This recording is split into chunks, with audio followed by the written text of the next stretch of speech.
சாதித்து காட்டியிருக்கின்றது. இதையெல்லாம் ஏற்றுக்க முடியாத பாஜக அரசு நம்முடைய தமிழ்நாட்டுக்கு எல்லா விதத்திலையும் தொல்லை கொடுத்துட்டு இருக்கு. நிதி உரிமையை பறிக்கின்றாங்க, மொழி உரிமையை பறிக்கின்றாங்க, கல்வி உரிமையை தடுத்து நிப்பாட்டுறாங்க. ஹிந்தியோ சமஸ்கிருத்தையோ எப்படியாவது தமிழ்நாட்டுக்குள்ள நுழைக்கணும்னு புதிய கல்விக் கொள்கையை கொண்டு வர்றாங்க. சமீபத்தில் ஒன்றிய அரசு பட்ஜெட் தாக்கல் பண்ணிச்சு, பார்த்திருப்பீங்க. அந்த பட்ஜெட்ல தமிழ்நாட்டுக்குன்னு ஒரு திட்டத்தை கூட அறிவிக்கல. ஆனா எதிர்கட்சி தலைவர் எடப்பாடி பழனிசாமி என்ன சொல்றாரு?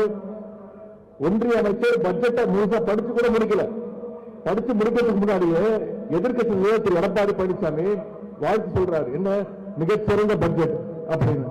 நீங்க எல்லாம் முரட்டு பக்தர்கள் கேள்விப்பட்டிருப்பீங்க, முரட்டு தொண்டர்கள் கேள்விப்பட்டிருப்பீங்க. எங்கேயாவது திரு எடப்பாடி பழனிசாமி மாதிரி ஒரு முரட்டு அடிமையை எங்கேயாவது பார்த்திருக்கீங்களா?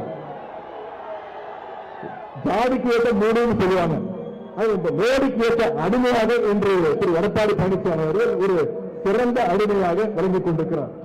இன்னைக்கு சட்டமன்ற தேர்தல் வருது. ஆனால் தமிழ்நாட்டுக்கு மீண்டும் சங்கி கூட்டம் அடிக்கடி வர ஆரம்பிப்பாங்க. மோடி இனிமேல் அடிக்கடி வருவார், அமித்ஷா அவர்கள் தொடர்ந்து வருவார். அவங்க எல்லாம் வருவாங்க தவிர தமிழ்நாட்டுக்கு தேவையான நிதி மட்டும் நிச்சயம் வராது. திரு மோடி அவர்களே, திரு அமித்ஷா அவர்களே, உங்களுடைய படிப்பு உத்தரப்பிரதேசத்தில், பீகார்ல, வடநாட்டில் வேகலாம். ஆனா தமிழ்நாட்டில் ஒருபோதும் உங்களுடைய படிப்பு வேகவே வேகாது. இன்னைக்கு பாஜக அதிமுகவோட கூட்டணி வச்சிருக்கிற கட்சிகள், கூட்டணி வச்சிருக்கக்கூடிய தலைவர்கள், நீங்களே யோசிச்சு பாருங்க. ஒவ்வொருத்தரும் இன்னொருத்தரை எப்படி எல்லாம் புகழ்ந்து பேசுனாங்க 2 மாசத்துக்கு முன்பு, 3 மாதங்களுக்கு முன்பு.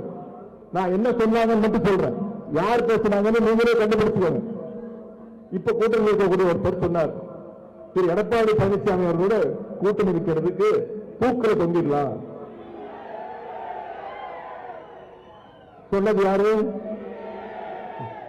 இன்னொருத்தர் இருக்கிறாரு, அவர் சொன்னாரு, திரு எடப்பாடி பழனிசாமி அவர்களுக்கு எந்த அருகதையும் கிடையாது, ஒரு கவுன்சிலர் அவருக்கு ஒரு தகுதி கிடையாது, அவர் ஒரு டயர் நட்டி அப்படின்னு சொன்னது யாரு?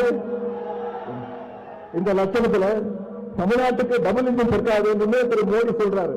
திரு மோடி அவர்களே, முதல்ல உங்க வண்டியோட டயர்களை பாருங்க. தமிழ்நாட்டில் நீங்க கூட்டு சேர்ந்திருக்கக்கூடிய எல்லாருமே பஞ்சரான டயருங்க. உங்களுடைய பஞ்சரான டயர்களும் பங்கன் ஆகாத டப்பா இன்ஜினும் தமிழ்நாட்டில் என்னைக்கு ஓடவே ஓடாது.